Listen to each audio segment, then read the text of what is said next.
Khodam malaikat. Sesungguhnya aku hendak menciptakan manusia dari tanah liat kering yang berdenting, dari lumpur hitam yang telah diberi bentuk. Maka apabila aku telah membentuknya dengan sempurna dan aku telah meniupkan ruhku ke dalamnya maka sujudlah. Yakni patuh taatlah kamu kepadanya.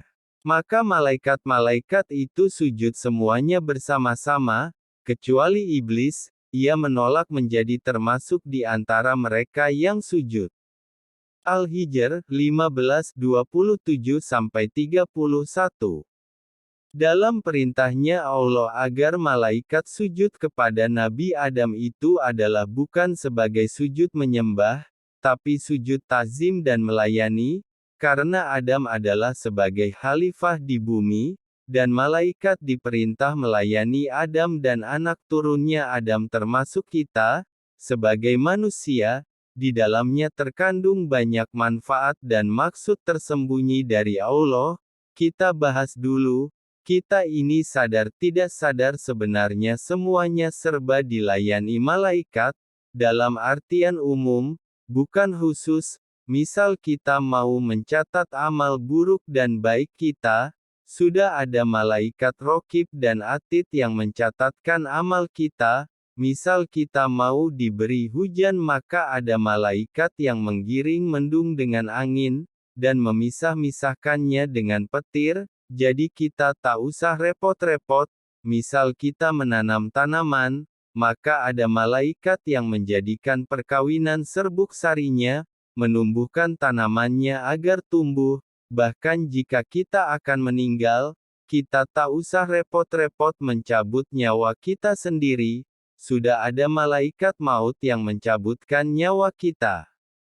Jadi secara umum, sebenarnya kita sudah dilayani oleh malaikat agar memudahkan keperluan kita, tapi malaikat itu tunduk hanya kepada Allah. Soal sujud taat melayani Adam itu malaikat murni karena taat kepada Allah. Sebelum adanya ibadah, malaikat itu diciptakan dari cahaya, ada yang diciptakan dari cahaya matahari, rumput, daun, air, dari cahaya apa saja, bukan dari cahaya ibadah, tapi setelah ada perintah ibadah, malaikat itu diciptakan dari ibadah orang yang ibadah, malaikat itu tidak ada perkawinan, tidak ada nafsu, tapi mereka berfikir, dan teliti, dan mereka diciptakan dari ibadahnya orang yang beribadah, dari zikirnya orang yang zikir, dari solatnya orang yang solat, dari ibadah apa saja yang dilakukan manusia, jadi mereka diciptakan dari ibadah apa saja yang dilakukan manusia.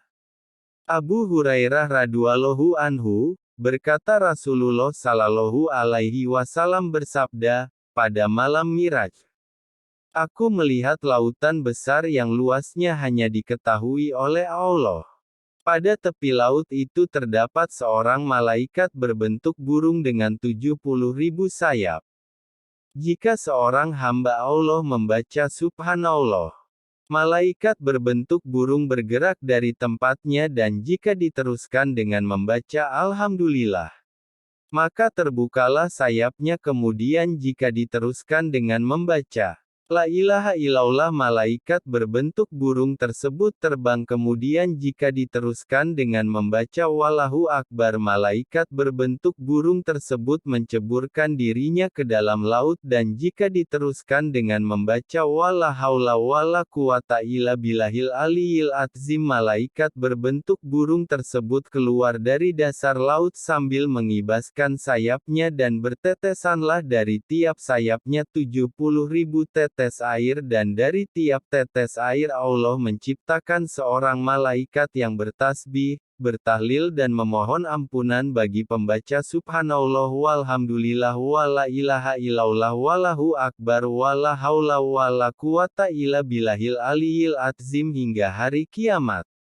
Dari Dahak dan Abi Hurairah, Nabi Sallallahu Alaihi Wasallam bersabda, Setiap hamba laki-laki dan perempuan berwudu kemudian ia menyempurnakan wudunya dan setelah itu membaca Inna anzalnahu filailatil qadri dan seterusnya, maka setiap huruf yang dibacanya, Allah akan memberikan 100 derajat dan setiap tetesan air wudu akan menjadi malaikat yang memintakan ampun kepadanya sampai pada hari kiamat.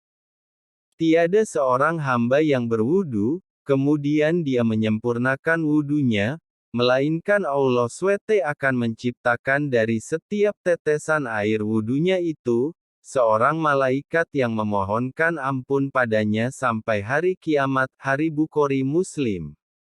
Jadi itu hanya contoh Nabi menggambarkan kalau malaikat itu diciptakan dari amal perbuatan ibadah seseorang, jadi mereka diciptakan dan terus tercipta selama ada hamba yang ibadahnya benar lahir batin.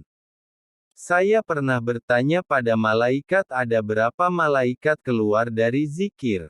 Penggambarannya begini.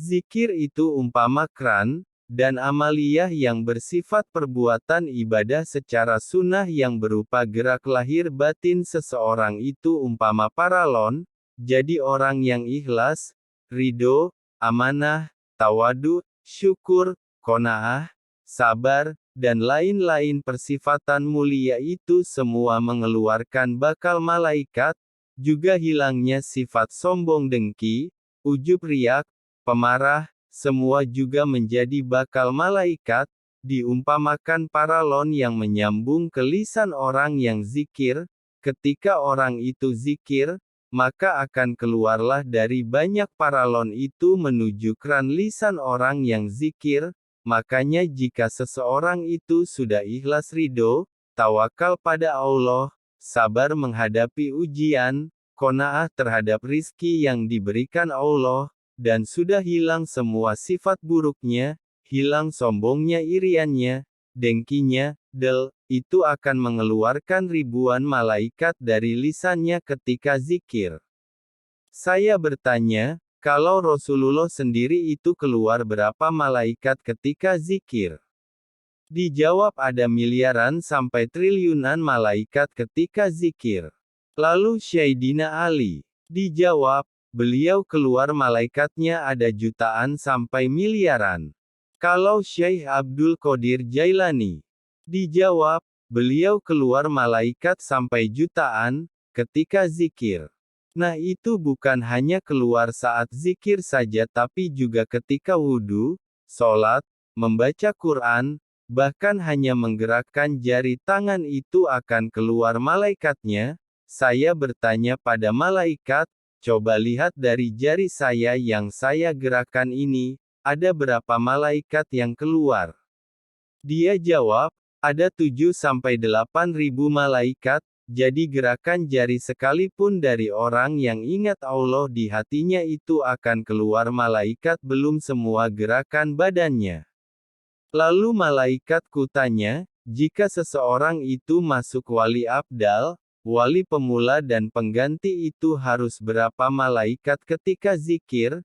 Dia jawab, Kiai setiap manusia itu zikir menjadi wali abdal itu setidaknya keluar malaikat dalam setiap zikirnya itu harus 15, dalam setiap zikir, itu baru akan masuk ke tingkatan wali abdal, jika belum maka belum, dan setiap orang itu menyetorkan malaikat kepada Allah, 15.000, akan mendapatkan malaikat satu yang menempati pori-porinya, sampai pori-pori penuh tertutup semua oleh malaikat, jika seseorang itu dalam setiap pori-porinya ada penjaga 2 malaikat setidaknya, maka manusia itu sudah masuk dalam golongan maksum, atau dijaga oleh malaikat.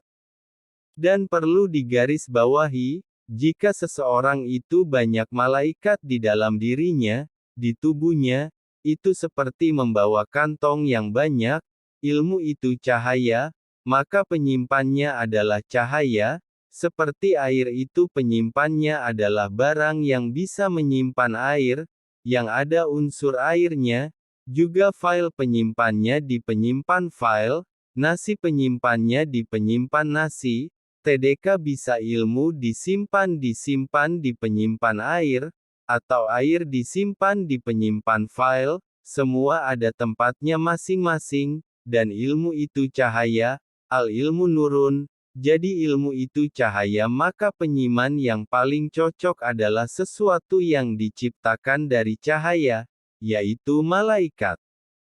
Seperti teori Hodam malaikat itu TDK beda dengan penyimpan file ilmu, misal kita punya HP, maka malaikat bagi HP itu umpama memory card, atau memori eksternal, di memori itu kita isi apa saja, ketika kita masukkan ke HP misal isinya lagu MP3 atau isinya video dengan sendirinya akan bisa langsung kita putar, tanpa harus transfer data dengan Bluetooth, dan tanpa kabel lagi, sama ketika malaikat itu diisi ilmu lalu dimasukkan ke manusia dengan sendirinya orang yang dimasuki malaikat itu akan bisa berbagai ilmu yang ada di dalam diri malaikat itu, tanpa harus belajar.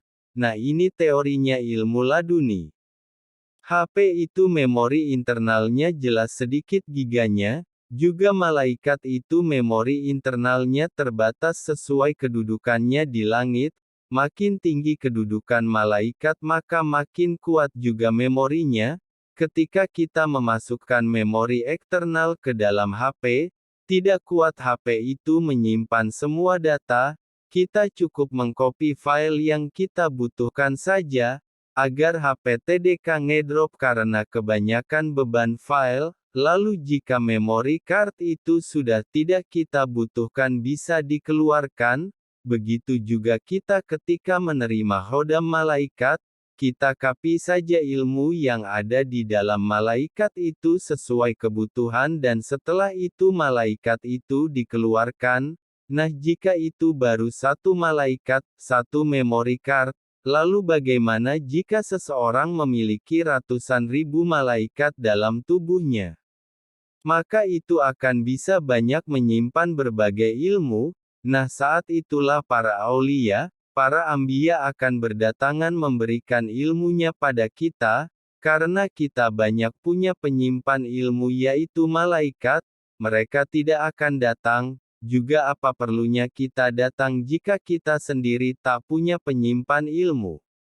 Jadi tugas kita beribadah, berusaha beribadah dengan benar sesuai tuntunan yang Rasulullah Shallallahu Alaihi Wasallam ajarkan salah satunya di situ, agar kita punya banyak malaikat sebagai penyimpan ilmu, di mana nantinya kita akan menjadi warasatul anbiya, pewarisnya para nabi.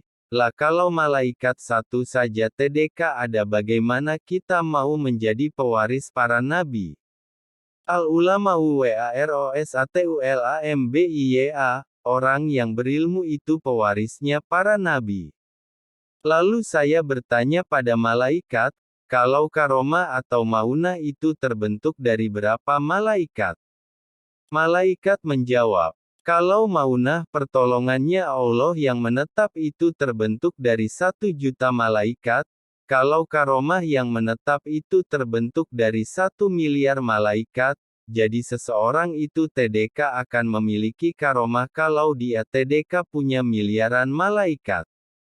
Dari sini jelas suatu kelebihan yang aneh itu tidak dikatakan karomah kalau dibentuk dari jin, dikatakan karomah kalau dibentuk dari miliaran malaikat yang kita setorkan dari setor 15.000, kita dapat 1, dan dapat 1 itu terkumpul sampai 1 miliar ke atas, tentu teman-teman sering mendengar jin itu silu jika melihatku, itu sama sekali bukan karena saya sakti, tapi karena ribuan malaikat di pori-poriku, dan ribuan malaikat itu terjadinya karena yang saya ceritakan di atas itu, jadi sama sekali bukan karena saya hebat, dan keilmuan yang saya miliki, sama sekali tak satu pun saya pelajari, semua adalah pemberian para aulia, dan para ambiya, siapa saja bisa menjadi seperti saya, kalau beribadah dengan mengikuti tuntunan Rasulullah Sallallahu Alaihi Wasallam,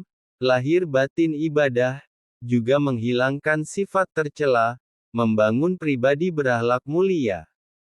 Saya sama saja masih dalam tahap belajar, dan mari kita belajar bersama-sama, beribadah yang benar sesuai yang diajarkan Rasulullah.